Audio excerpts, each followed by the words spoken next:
Sports Unlimited, exclusive behind the scenes ng UAAP Women's Volleyball Finals ang hatid namin sa inyo. Mula pre-season ng UAAP hanggang sa final showdown, mapapanood nyo ang drama, husay at tagumpay. Kilalanin ang mga star players ng Lasal at Ateneo at alamin ang susi sa historic win ng Ateneo Lady Eagles. Mula Moa Arena, pupunta tayo ng Katipunan para makisaya sa kanilang bonfire party.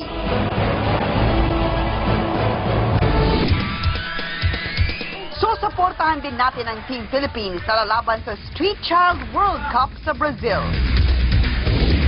At mapapanood nyo ang mga pampalamig na getaways na ibinahagi nyo sa adventure mo, ikwento mo. Mainit na showdown, cool adventures. Pagsasabay-sabayin natin yan. Dito lang sa Sports Unlimited.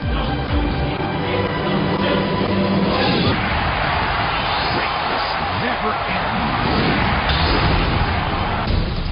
Pusong palaban o pusong kampiyon? Fajardo, Maranyo, it's sent back, chance for Lasal again, Maranyo again! Oh! And Ateneo takes over, and just like that, Ateneo at match point! What a great part! Don't need is an error, service error, that's a safe serve by Reyes. Back to Valdez, Valdez! And that's it! Oh! Ateneo has done it! They make history! What a win! Sa kauna-unahang pagkakataon sa UAAP history, nakuha ng Ateneo Lady Eagles ang championship crown ng women's volleyball.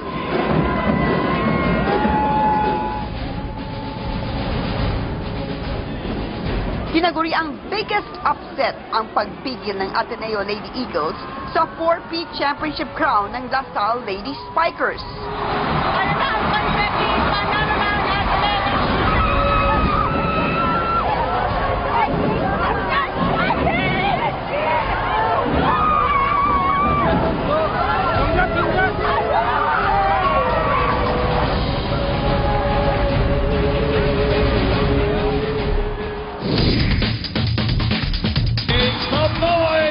For the Ateneo de Manila Lady Eagles! Mas pinatindi ang rivalry ng Ateneo at Lasal ngayong season 76. Sa final showdown ng Game 4, umpisa pa lang ng set 1, pikit na agad ang laban.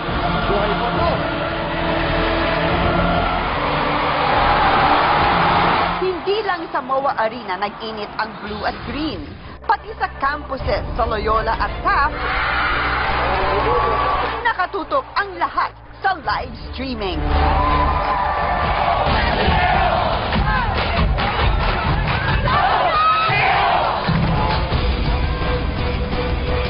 Sagutan ng mga spikes at blocks.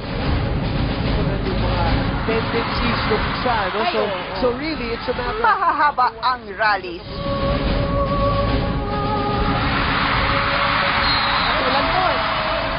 Ngunit sa huli, ang matagumpay na kill mula kay Eliza Valdez ang nagpanalo sa Lady Eagles sa set 1. And guess who delivered it? It is the captain and the MVP Eliza.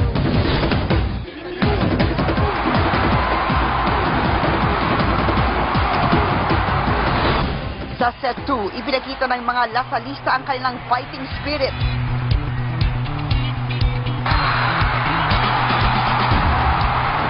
Lumamang ang defending champions ng 7 puntos. Marcelo, no? And Hanggang sa umabot sa set point ang Lasal. Marcelo with a dig.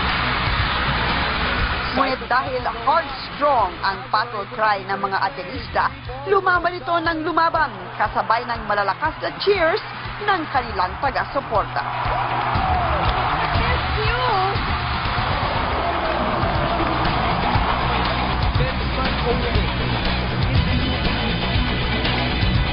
Esperanza to Reyes, and she's blocked. And I think 7 points down. Does it the hard way. Comes back. And is up 2 sets. Naging buhay to na love. nila yan. Yan ang kwento na buhay nila sa season na ito.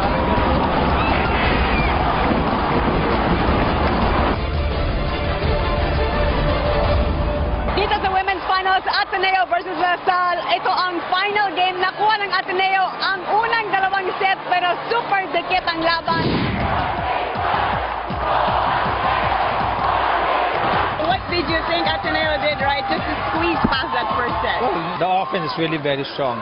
Except that I wanted them to hit especially the front ball harder. Kaya excited ako umuwi. Sabi ko, hindi ko pwedeng ma-miss. Kailangan bago may manalong na champion, kailangan maka-watch ako talaga eh. Napaganda rin yung laban, pero Lasal heart of challenge. So, kaya.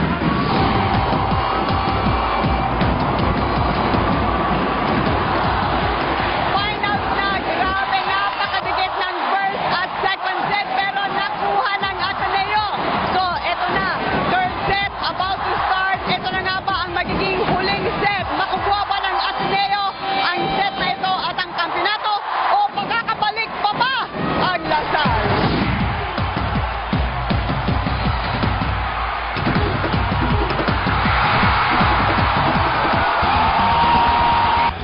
Tuloy ang hiyawan ng mga fans pagdating ng set 3.